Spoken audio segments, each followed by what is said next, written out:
बल्लू कौआ आम वाला अपनी बीवी चुनमुन चिड़िया और बेटी लाली के लिए जब भी आम लाता था तो वो बड़े बड़े और अच्छे आमों को छांट कर अपने लिए रख देता था और बाद में उन्हें खाता था।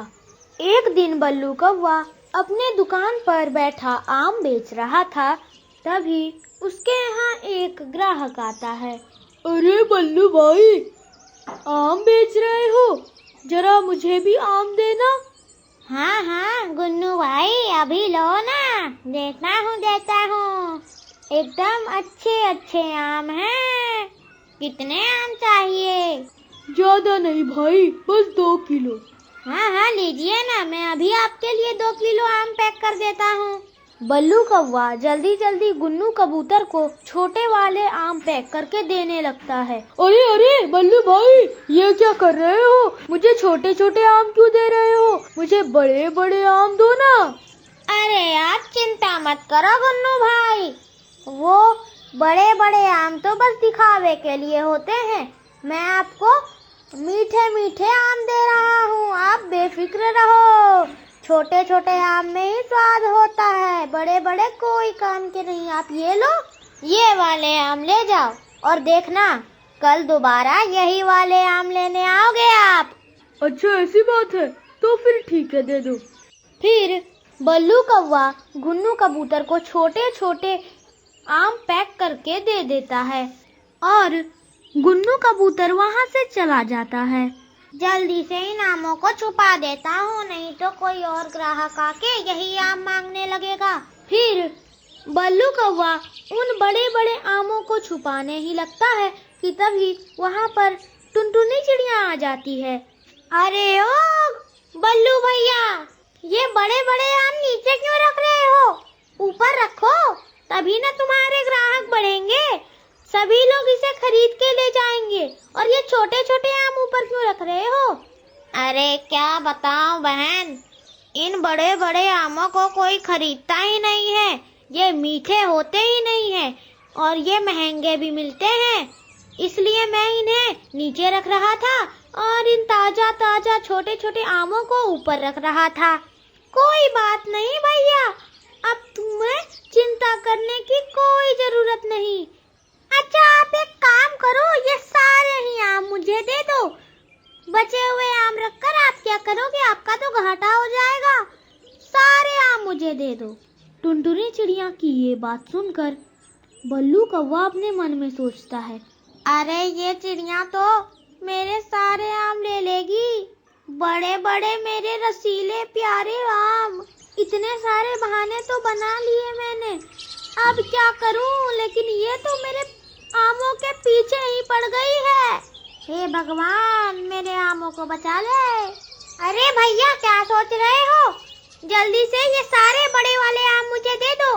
कितने रुपए हैं इनके? अरे क्या बताऊं बहन, इतने महंगे हैं ना। अच्छा वो तो बताओ कितने हैं? पूरे 200 रुपए किलो में है ये। अरे बाप रे बाप, इतने महंगे आम, तभी तो इसे कोई भी नहीं खरीदता। और ये छोटे वाले, ये तो बहन बस 80 रुपए के हैं। हाँ तो मुझे यही दे दो, मैं भी तुम्हारे इतने महंगे आमों को नहीं खरीद सकती, मेरे पास उतने पैसे नहीं। अरे कैसी बातें कर रही हो टुनटुनी बहन, ये लो अपने 80 रुपए वाले आम। इसी तरह बल्लू कौवा अपने बड़े वाले आमों के लालच में उन्हें नीचे छुपा कर रख लेता है। फिर वो अपने प्यारे बड़े वाले आमों को अपने घर ले आता है और उन्हें बैठकर अकेले ही खाने लगता है। वो खा ही रहा होता है कि तभी उसकी बेटी लाली वहाँ आ जाती है।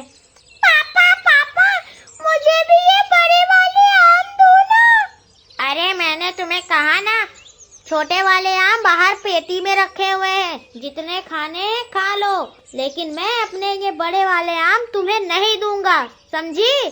चलो जाओ यहाँ से, यहाँ तक कि मैंने अपने ग्राहकों को भी ये आम नहीं दी, तो तुम क्या समझते हो मैं तुम्हें दे दूंगा? हरगिज नहीं। बल्लू के इस तरह लाली के ऊपर चिल्लाते हुए देखकर वहाँ पर चुनमुन चिड़िया आ जाती है। क्या कर दिया मेरी बेटी ने जो तुम इसे इतना डांट रहे हो? मम्मी मैंने तो पापा को बस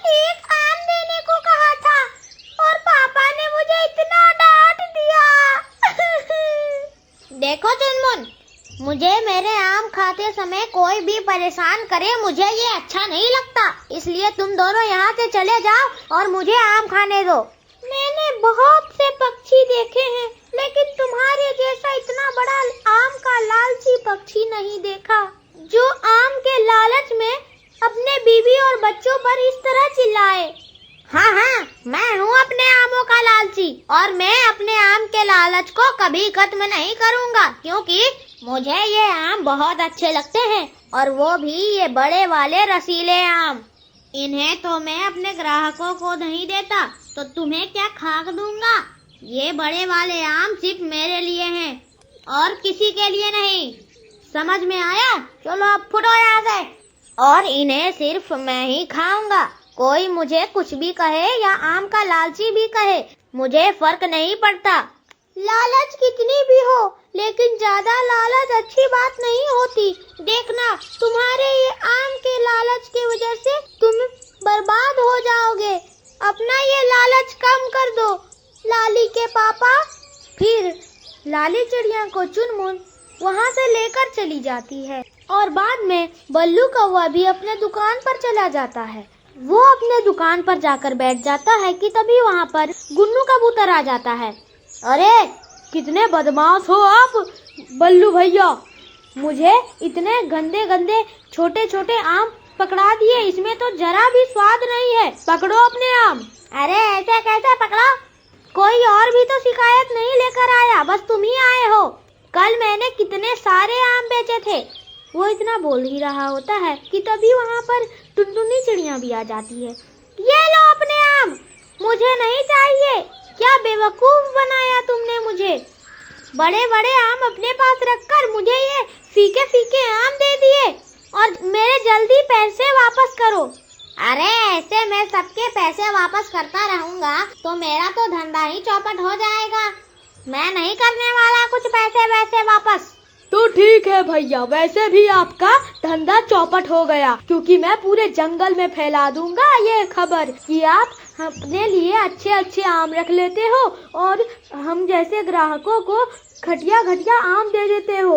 आपने बिल्कुल सही कहा गुन्नू भाई, मैं भी ये खबर पूरे जंगल में फैला दूंगी, तब आपको समझ आएगा बल्लू भाई, फिर तुमसे कोई भी आम नहीं खरीदेगा। फिर गुन्नू कबूतर और टुनटुनी चिड़िया पूरे जंगल में ये खबर फैला देते हैं कि बल्लू कौवा खराब आम बेचता है और अच्छे आम अपने पास रखता है। फिर जब बल्लू कौवा अपने बड़े बड़े आमों को अपने घर ले जा रहा होता है कि वो देखता है कि सभी पक्षी उसके बारे में बात कर रहे थे। अरे देखो देखो, बल्लू लालची कहीं का हमें खराब आम देकर अच्छे अच्छे आम खुद खाता है। ऐसा सुनकर वो जल्दी से अपने घर चले जाता है और बहुत दुखी हो जाता। उसकी पत्नी चुनमुन चिड़िया उसे देखकर बोलती है, अरे क्या हुआ जी, आप इतने दुखी क्यों हो? कुछ बात है क्या? मुझे भी तो बताओ। अरे तुम सही कह रही थी चुनमुन, मेरा तो आम बेचने का धंधा बिल्कुल चौपट हो गया। मुझे तुम्हारी बात मान लेनी चाहिए थी, लेकिन आगे से मैं ध्यान रखूंगा और आम को लेकर इस तरह लालच नहीं करूंगा। फिर उसे समझ आ जाता है कि लालच करना बुरी बला है और वो लालच छोड़ देता है। अगले दिन से वो पूरे गांव को खबर कर देता है कि वो सुधर गया है। फिर सभी उसके दुकान पर आम को खरीदने आते थे और वो बड़े बड़े आम सस्ते दामों में बेचता था, जिससे उसकी कमाई भी होती थी और वो खुशी खुशी अपना जीवन व्यतीत करने लगा।